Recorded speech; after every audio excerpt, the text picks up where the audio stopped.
कहानी का शीर्षक है पुनर्विवाह। आराधना को अपने ससुराल में आए हुए 1 महीना हो गया था, मगर फिर भी उसका बीता हुआ कल उसका पीछा नहीं छोड़ रहा था। या फिर ये कहा जाए कि आराधना ही अपने बीते कल को भूलना नहीं चाहती थी। घर के काम से फ्री होकर आराधना अपने कमरे में चली गई और कमरे में घुसते ही दरवाज़ा बंद कर लिया और धम से पलंग पर बैठ गई। नया नया घर, नई नई दुल्हन, सब कुछ उसे बहुत अजीब सा लग रहा था। 26 वर्ष की उम्र में ही इतना सब कुछ देख चुकी थी आराधना कि बस अब तो ऐसा लगता था ये जीवन खत्म हो जाए। बस बहुत हो चुका, अब बर्दाश्त नहीं होता है। हर क्षण उसे यही एहसास होता कि असंख्य निगाहें उसके शरीर को भेदती हुई पार निकल जाती और उसकी आत्मा के टुकड़े टुकड़े होकर जमीन पर बिखर जाती। कुछ पल पलंग पर बैठने के बाद वह पलंग पर लेट गई। पलंग पर लेटते ही उसकी निगाहें छत पर टिक गई। पंखा पूरी तेजी से घूम रहा था। कमरे की ट्यूबलाइट बंद थी। एक पीला बल्ब बीमार सी पीली रोशनी फेंक रहा था। अचानक उसकी निगाहें कमरे के कोने में फैले एक जाले पर पड़ी, जिसमें एक बड़ी सी मकड़ी झूल रही थी। कम रोशनी के कारण जाला पूरी तरह दिख नहीं रहा था, लेकिन मकड़ी के झूलने की वजह से उसका आभास अवश्य हो रहा था। एकटक उसे देखती रही आराधना। पता नहीं क्यों मकड़ी का जाला उसे अपनी ओर सम्मोहित कर देता है। उसे लगता है कि इस जाल में फंसी हुई मकड़ी की भांति ही तो उसका जीवन भी है। आज 1 माह हो गया उसकी शादी को, मगर हर पल एक बेचैनी और घबराहट उसे घेरे रखती है। रोज माँ का फ़ोन आता है और अम्मा हमेशा एक ही बात पूछती है, आराधना कैसे लोग हैं तेरे ससुराल वाले? प्रताप कैसा है? उसके माता पिता का व्यवहार ठीक है ना तेरे साथ? वैसे तो पढ़े लिखे लोग हैं, अच्छा ही होगा व्यवहार तो। अम्मा आराधना के जवाब से पहले स्वयं ही अपने सवाल का जवाब दे लेती। फिर भी अम्मा बार बार आराधना को कुरेदती, पर उसका जवाब हमेशा एक जैसा ही होता। हाँ अम्मा, सब अच्छे हैं, सब कुछ अच्छा है। वैसे भी यह उत्तर उसके जीवन की नियति बन गया था। चाहे कोई कुछ भी पूछता, उसकी ज़बान से तो सिर्फ इसके अलावा कुछ निकल ही नहीं सकता था। चाहे कोई उसे मार ही क्यों न डाले। पहले ही उसने अम्मा बाबूजी को कितने दुख दिए हैं। मेरे पिछले जीवन से जुड़े पलों का अम्मा बाबूजी के लिए कितना दुखद अनुभव था कि मात्र 25 साल की उम्र में उन्हें मेरी दूसरी शादी करनी पड़ी। यह सोचते ही आराधना की आंखें डबडबा आई। बल्ब की पीली रोशनी उसे चुभती हुई सी महसूस हुई। उसने उठकर लाइट बंद की और दोबारा लेट गई। आंसू बरबसी आंखों से बहकर गालों पर ढुलकने लगे। 3 साल पहले उसका जीवन कितना खूबसूरत था, स्वच्छंद, आकाश में उड़ते आज़ाद पंछी की भांति, फूलों की भांति खिलखिलाती, पढ़ाई लिखाई करती, खेलती कूदती एक अल्हड़ सी सुकुमारी। माता पिता भले ही बहुत ज़्यादा अमीर नहीं थे, अधिक सुख सुविधाएं भी नहीं थी, परंतु घर का माहौल कुल मिलाकर बहुत अच्छा था। वैसे घर में था भी कौन? अम्मा बाबूजी, वह स्वयं और छोटा भाई अर्णव, जो अभी भी हाल ही में इंजीनियरिंग की पढ़ाई पूरी कर चुका था। दोनों भाई बहन के बीच गहरी समझ थी। घर पर अम्मा की तबीयत ठीक नहीं रहती थी।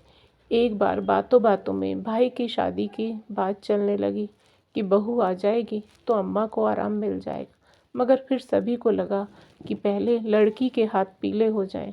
लड़की बड़ी है, उसके बाद अर्णव की शादी के विषय में सोच सकते हैं।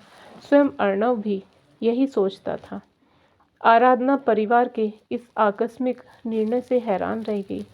अभी से शादी? अभी तो उसकी उम्र ही क्या है, 22 साल की भी नहीं हुई है। आराधना ने बहुत विरोध किया। लाड़ प्यार में पली आराधना का विरोध सफल भी हो जाता, पर तभी एक घटना घट गई।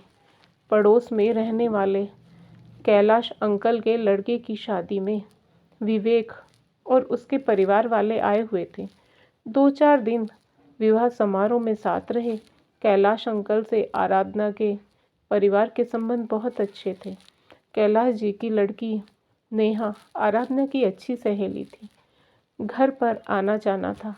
आराधना के परिवार वालों ने भी शादी के कामकाज में हाथ बटाया। इस दौरान सभी लोग न केवल एक दूसरे के संपर्क में आए, अपितु एक दूसरे से प्रभावित भी हुए। विवेक का परिवार शादी से विदा हुआ तो कुछ ही दिन बाद उनका प्रस्ताव आ गया। प्रस्ताव था विवेक और आराधना के रिश्ते का। आराधना के बाबूजी तो आराधना की शादी के लिए सोच तो रहे थे, पर यह बात अभी तक केवल विचारों में ही थी। जीवन में कई बार इस तरह की घटनाएं घटित होती रहती हैं। आदमी किसी बात के लिए अपनी मानसिकता तैयार करता है, लेकिन एकदम से ही वह स्थिति सामने आकर खड़ी हो जाए तो वह हड़बड़ा जाता है। यही हुआ आराधना के परिवार के साथ भी। आराधना के घर वाले इस अचानक आए प्रस्ताव से असमंजस में पड़ गए। क्या करें, क्या ना करें। पहले तो यही सोचा कि अभी से शादी करके क्या करेंगे, अभी उम्र ही क्या है। पर अंततः रिश्तेदारों से बातचीत की तो उनकी सोच बदल गई। सभी ने एक ही बात कही, भाई शादी तो करनी ही है। ऐसी कम उम्र तो है नहीं, 22 की होने वाली है। लड़की की शादी समय से हो जाए वही अच्छा। फिर 2-3 साल बाद परेशानी शुरू हो जाएगी। तब फिर दुनिया भर में भागते फिरोगे, और 2-4 साल और निकल गए तो लड़की को कुंठाएं घेर लेंगी और माँ बाप की नींद हराम होगी सो अलग। फिर इससे अच्छा परिवार उन्हें भला कहाँ मिलेगा। रिश्ता स्वयं चल कर आया है। भाग्यशाली है लड़की जो घर बैठे रिश्ता आ गया, वरना तो चप्पल घिस जाती है विवाह योग्य लड़का ढूंढने में। लड़का सुंदर है, पढ़ा लिखा है, अच्छा कमाता है।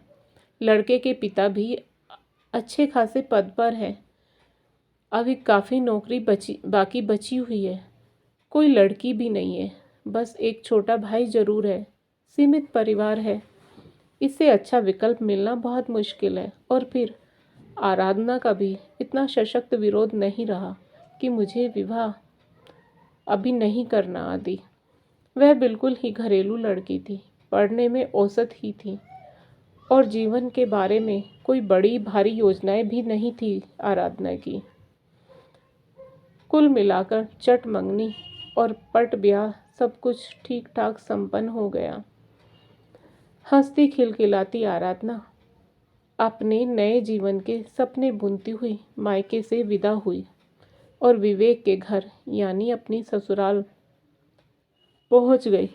शुरू शुरू में सब अच्छा रहा, पर धीरे धीरे सब कुछ बदल गया। घर वालों की असलियत धीरे धीरे सामने आ गई।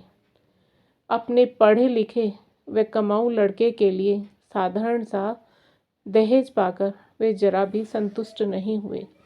रिश्तेदारों की व्याख्या ने आग में घी का काम किया और धीरे धीरे छोटे से असंतुष्टि के बीज ने विशाल वृक्ष का रूप ले लिया।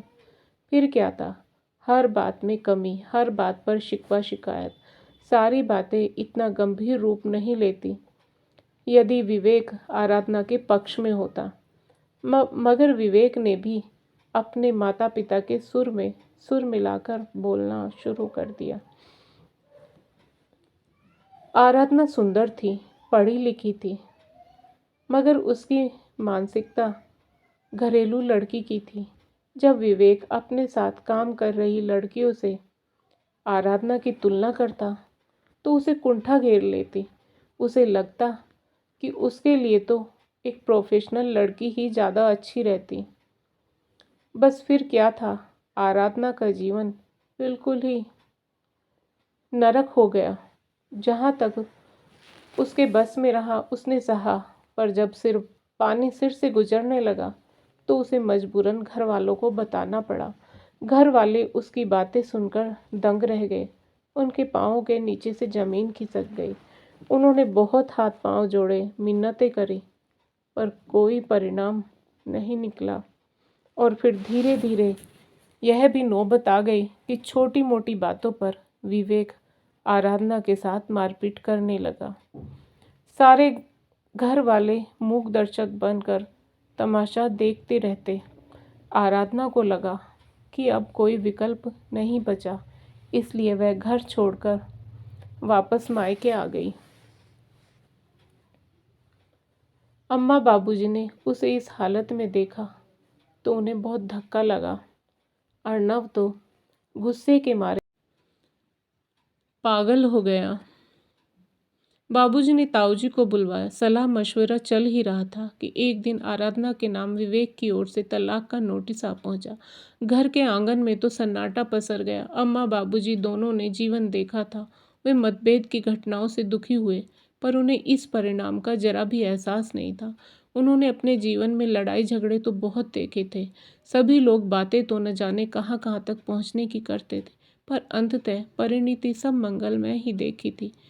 पर अब खुद के साथ ये घटित होते देख वे बिल्कुल टूट ही गए। बाबूजी ताऊजी को लेकर विवेक के घर भी गए, पर कोई परिणाम नहीं निकला। इसी तरह दिन गुजरने लगे। अम्मा बाबूजी की हालत देखकर आराधना का कलेजा मुंह को आ जाता था। उसे लगता था कि वह ही इस हालत के लिए जिम्मेदार है। एक गहरा अपराध बोध उसे अंदर तक हिला देता था। वह मन ही मन घुटने लगी। उधर अम्मा बाबूजी व अर्णव भी उसकी यह हालत देखकर दुखी थे, पर उन्हें भी कुछ नहीं सूझता था। उन्होंने उससे आगे पढ़ने के लिए ज़बरदस्ती फॉर्म भरवा दिया। उधर तलाक का मुकदमा चलने लगा और फिर एक दिन तलाक हो भी गया। आराधना ने इसे नियति मानकर स्वीकार कर लिया। इंसान के जीवन में जब तकलीफ़ें आती हैं तो उसे लगता है कि वह उन्हें कैसे बर्दाश्त कर पाएगा, पर वह स्वयं नहीं जानता कि उसके मन में सहने की कितनी असीम शक्ति मौजूद है। वह धीरे धीरे अपनी पढ़ाई करने लगी। इसी तरह काफ़ी समय निकल गया। अर्णव की शादी की बात चलने लगी।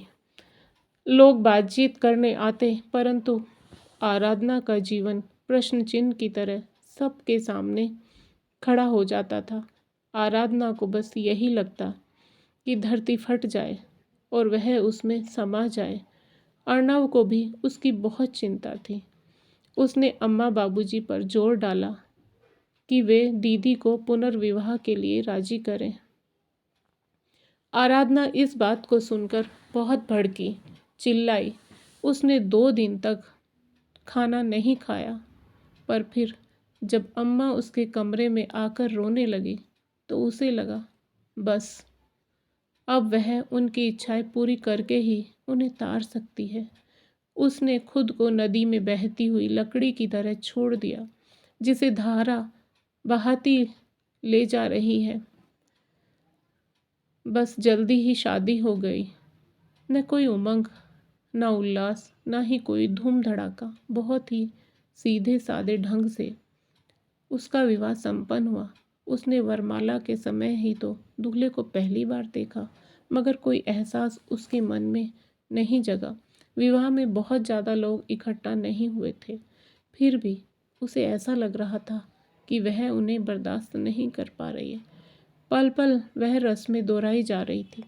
हवन कुंड में अग्नि प्रज्वलित हो गई थी। छोटी व सूखी लकड़ियां चटक चटक कर जल रही थी। कैसी किस्मत है उसकी, यही सब दोबारा दोहराना पड़ रहा है। 7 फेरे और 7 वचन, पहले किसी और के साथ और अब किसी और के साथ। पहले भी तो पवित्र अग्नि के सामने मंत्र उच्चारित किए गए थे। किसी ने मना नहीं किया था वचन निभाने को, फिर क्यों नहीं निभा पाए एक भी वचन को? ऐसा क्यों हो जाता है?